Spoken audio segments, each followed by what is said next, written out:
1 Samuel chapter 21, David and the Holy Bread, verse 1. Then David came to Nob, to Ahimelech the priest, and Ahimelech came to meet David trembling, and said to him, Why are you alone, and no one with you? And David said to Ahimelech the priest, The king has charged me with a matter, and said to me, Let no one know anything of the matter about which I send you, and with which I have charged you. I have made an appointment with the young men for such and such a place. Now then, what do you have on hand? Give me 5 loaves of bread, or whatever is here.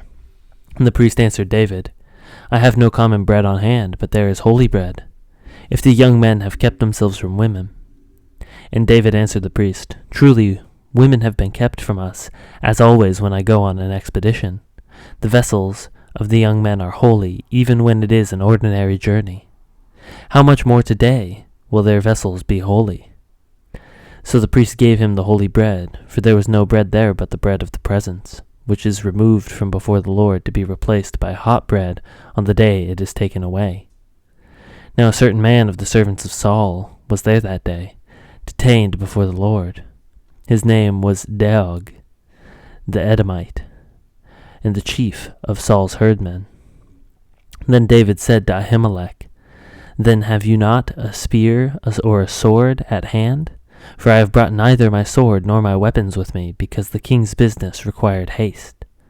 And the priest said, The sword of Goliath, the Philistine, whom you struck down in the valley of Elah. Behold, it is here wrapped in a cloth behind the ephod.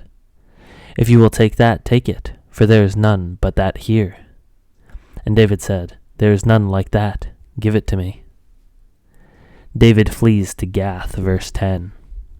And David rose and fled that day from Saul, and went to Achish, the king of Gath. And the servants of Achish said to him, Is not this David, the king of the land? Did they not sing to one another of him in dances? Saul has struck down his thousands, and David his 10,000s. And David took these words to heart, and was much afraid of Achish, the king of Gath.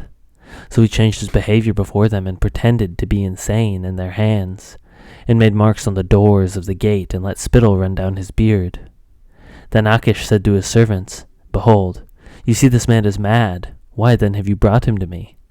Do I lack madmen, that you have brought this fellow to behave as a madman in my presence? Shall this fellow come into my house?